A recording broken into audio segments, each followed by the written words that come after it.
जय श्री कृष्णा। निर्जला एकादशी ज्येष्ठ शुक्ल एकादशी को मनाई जाती है। ज्येष्ठ मास के शुक्ल पक्ष की एकादशी निर्जला एकादशी कहलाती है। अन्य महीनों की एकादशी को फलाहार किया जाता है, परंतु इस एकादशी को फल तो क्या जल भी ग्रहण नहीं किया जाता है। यह एकादशी ग्रीष्म ऋतु में बड़े कष्ट और तपस्या से की जाती है, अतः अन्य एकादशियों से इसका महत्व सर्वोपरि है। इस एकादशी के करने से आयु और आरोग्य की वृद्धि तथा उत्तम लोकों की प्राप्ति होती है। महाभारत के अनुसार अधिमास सहित एक वर्ष की 26 एकादशियां ना की जा सके तो केवल निर्जला एकादशी का ही व्रत कर लेने से पूरा फल प्राप्त हो जाता है। निर्जला व्रत करने वालों को अपवित्र अवस्था में आचमन के सिवा बिंदु मात्र भी जल ग्रहण नहीं करना चाहिए। यदि किसी प्रकार जल उपयोग में ले लिया जाए तो व्रत भंग हो जाता है।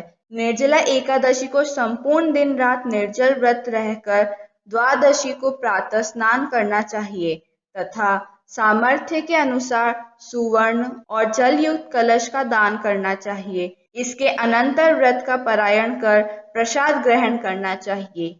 निर्जला एकादशी व्रत कथा इस प्रकार है।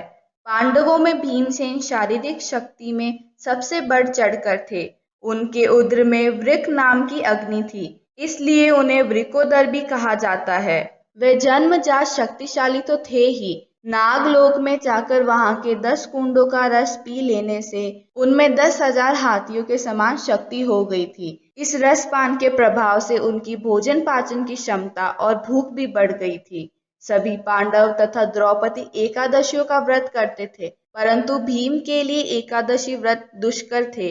अतः व्यास जी ने उनसे ज्येष्ठ मास के शुक्ल पक्ष की एकादशी का व्रत निर्जल रहते हुए करने को कहा तथा बताया कि इसके प्रभाव से तुम्हें वर्ष भर की एकादशियों के बराबर फल प्राप्त होगा। व्यास जी के आदेशानुसार भीमसेन ने इस एकादशी का व्रत किया, इसलिए ये एकादशी भीमसेनी एकादशी के नाम से भी जानी जाती है।